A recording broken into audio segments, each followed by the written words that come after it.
امید ہے آپ سب خیریت سے ہوں گے۔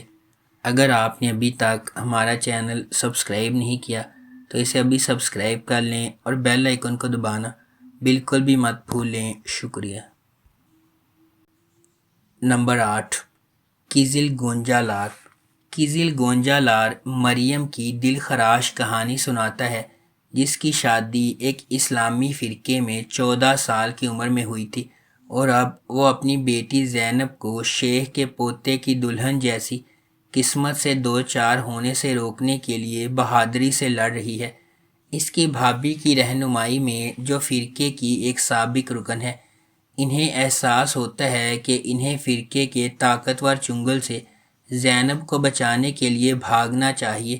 ڈرتے ڈرتے اپنے منصوبوں کو اپنے ظالم شوہر سے چھپاتے ہوئے مریم کو پہلے سیکولر سائیکیٹرسٹ لیونٹ کے گھر میں دیکھ بھال کرنے والے کے طور پر پیسہ کمانا ہوگا، جو اس کی مدد کرنے پر راضی ہے۔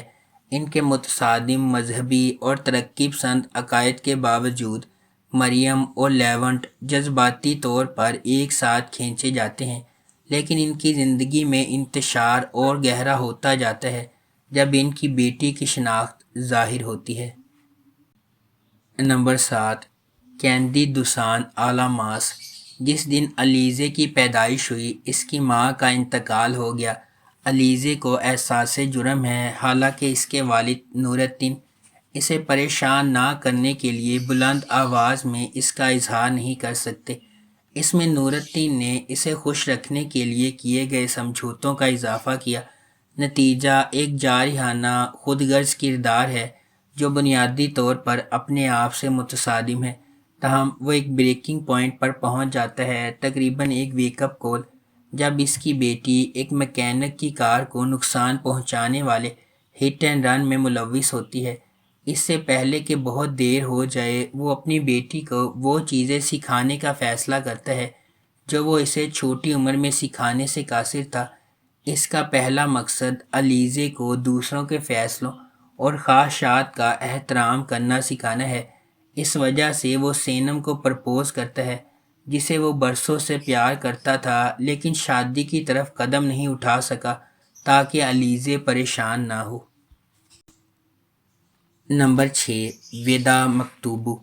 الا نور کی زندگی، جس میں وہ مکمل طور پر ضیاء پر منحصر تھی، خط کے ساتھ بدل جاتی ہے۔ ٹھیک 30 سال بعد، چاہے ہم اسے تقدیر کا موڑ کہیں، کائنات کا بے مثال انصاف یا محبت کی طاقت، یلدز اور کارلی خاندانوں کے راستے پھر سے گزر جاتے ہیں۔ دو مخالف خاندانوں، بالخصوص الا نور اور ضیاء کی قسمت اب ان کے بچوں اصلی اور مہمت کے ہاتھ میں ہے، جبکہ محبت صحیح وقت پر صحیح جگہ پر ہونے کا انتظار کر رہی ہے۔ اصلی اور مہمت کی قسمت غلط وقت پر غلط جگہ پر متحد ہو جاتی ہے۔ اصلی فرانس کے سب سے معزز اسکولوں میں سے ایک سوربون جائے گی اور مہمت ہتھیجے سے شادی کرے گا جسے وہ ایک بہن کی طرح پیار کرتا ہے۔ اپنے خاندان کے اعتراضات کے باوجود وہ اس راستے پر ایک ساتھ چلنے کا انتخاب کرتے ہیں۔ یہ دونوں نوجوان محبت کرنے والے یہ نہیں جانتے کہ ان کے شدید جذبات کی جڑیں 30 سال پہلے تک واپس جاتی ہیں، جب مہمت کے والد ضیاء اور اصلی کی والدہ الا نور کی شادی ہونے والی تھی۔ ضیاء اچانک غائب ہو گئی اور الا نور کو تنہا چھوڑ دیا۔ نمبر 5، گزال گنلر۔ 29 سال قبل وان جھیل کے ایک ہی کنارے پر ایک ہی وقت میں ایک لڑکا اور ایک لڑکی پیدا ہوئے تھے۔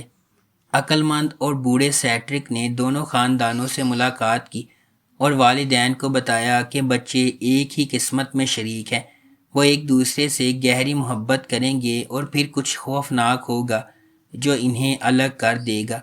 سال گزر گئے اور سلمیٰ اور مہران بڑے ہوئے اور اسی طرح پیار کرنے لگے جیسے بوڑھے نے کہا تھا، یہاں تک کہ دونوں کی منگنی بھی ہو گئی۔ تاہم منگنی کے فوراً بعد سلمیٰ اور مہران ایک بڑی آگ کے حادثے کے بعد الگ ہو جاتے ہیں، جس کی وجہ سے مہران کا کوئی گھر نہیں رہتا اور وہ اپنے خاندان کے ساتھ استنبول جانے پر مجبور ہو جاتا ہے۔ نمبر 4، ساکلا بینی۔ میتے اور ناز جو امیر اور بااثر گھرانوں میں پیدا ہوئے اپنے بچپن میں کیے گئے ایک وعدے کے پابند ہیں۔ یہ وعدہ ایک المناک واقعے سے ہوا ہے جہاں ناز کی بے گناہی پر سمجھوتا کیا گیا تھا اور میتے کے خاندان نے غیر متزلزل حمایت کی پیشکش کی۔ جیسے جیسے وہ بڑے ہوتے جاتے ہیں ان کا رشتہ گرما گرم دلائل اور پرجوش مصالحت کا رولر کوسٹر بن جاتا ہے۔ میتے بچپن کے وعدے کو نبھانے کے لیے پرعزم ہے۔ ناز سے شادی کرنے کے لیے بیرون ملک تعلیم حاصل کر کے واپس آتا ہے، تاہم قسمت اس وقت مداخلت کرتی ہے جب وہ ناز کی وفادار نوکر انجیلا کے ساتھ راستے عبور کرتا ہے۔ انجیلا، جس نے ایک پریشان حال ماضی کے بعد ناز کے گھر میں ایک خاندان پایا ہے، حادثاتی طور پر سامنے آنے والے ڈرامے میں ایک اہم شخصیت بن جاتی ہے۔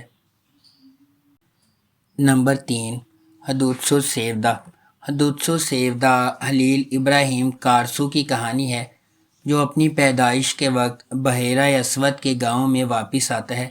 خلیل کو اس وقت فرار ہونے پر مجبور کیا گیا جب وہ صرف 5 سال کا تھا، جب اس کے والد کو مقامی کرائم بوس رضوان لیٹو نے قتل کر دیا تھا۔ 20 سال بعد خلیل اپنی بچپن کی پیاری یاسمین سے شادی کرنے گھر واپس آیا ہے، لیکن جب رضوان کا بیٹا یاسمین کو قتل کرتا ہے تو اس کا مشن بالکل نئی سمت اختیار کرتا ہے۔ خلیل رضوان لیٹو کو تباہ کرنے کے واحد مقصد کے ساتھ ایک آدمی کی فوج بن جاتا ہے۔ خلیل کو کچھ غیر متوقع حلیف ملتے ہیں جب وہ رضوان کی مجرمانہ کارروائیوں کے ذریعے کام کرتا ہے، بشمول رضوان کی بیٹی زینب۔ نمبر 2، گیلسن حیات بلدیگی گیبی۔ زیادہ تر وقت زندگی آتی ہے جیسا کہ آپ جانتے ہیں۔ یہ انقرہ کے ناقابل تسخیر بدمعاش سعدی پایاسل کے لیے بھی ہے۔ سعدی پایاسل کا ماضی کارا بایر ہائی اسکول میں اس کی پیروی کرے گا، جہاں وہ اپنے گندے ماضی کو پیچھے چھوڑ کر جغرافیہ کے استاد کے طور پر مقرر ہوا تھا۔ ان بچوں میں سے ایک جو ریفارمیٹری سے کارا بایر ہائی اسکول میں آتے ہیں، سعدی کے لیے بہت خاص معنی رکھتا ہے، لیکن دونوں اس سے بے خبر ہیں۔ ایک اور چیز جس کے بارے میں سعدی پایاسل کو معلوم نہیں ہے وہ ہے پبلک سیکیورٹی برانچ کی بے رحم پولیس اہلکار سونگل کی محبت اور دلچسپی جس کے ساتھ وہ انقرہ سے آیا تھا۔ نمبر 1، کارا آج دستانی۔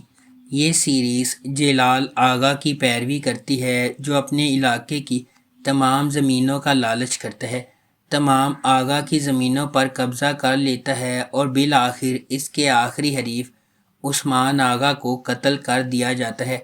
قتل کے دن عثمان آغا کی بیوی رضیے ایک بیٹے کو جنم دیتی ہے۔ جلال آغا کے غضب سے زدتے ہوئے وہ اپنے بیٹے کو جلال آغا کی بیوی آسیے کے سپرد کر دیتی ہے جو اتفاق سے اسی دن بیٹی کو جنم دیتی ہے۔ یہ نادانستہ طور پر عمر کو ایک شخص کا بیٹا بنا دیتا ہے جس نے اس کے باپ کو قتل کیا تھا۔ دوسری جانب جلال آغا کی اہلیہ آسیہ کے ہاں پیدا ہونے والی بیٹی کو خفیہ رکھا گیا ہے۔ سال گزرتے جاتے ہیں اور عمر ایک ایسے شخص کی شکل اختیار کر لیتا ہے جو سب کا پیارا اور قابل احترام ہوتا ہے، جو اس کے والد جلال آغا کے بالکل برعکس ہے۔ دیر اثنا سلطان شہر میں دوبارہ نمودار ہوتی ہے، عثمان آغا کی بیٹی ہونے کا دعویٰ کرتی ہے اور بدلہ لینا چاہتی ہے۔ قسمت مداخلت کرتی ہے، عمر اور سلطان ایک ہی دن پیدا ہونے کے کئی سال بعد ایک ساتھ آتے ہیں۔ اگر آپ کو ہماری یہ ویڈیو پسند آئی ہے تو اسے لائک کریں، شیئر کریں اور ہمارے چینل کو سبسکرائب کرنا بالکل بھی مت بھولیں۔ شکریہ۔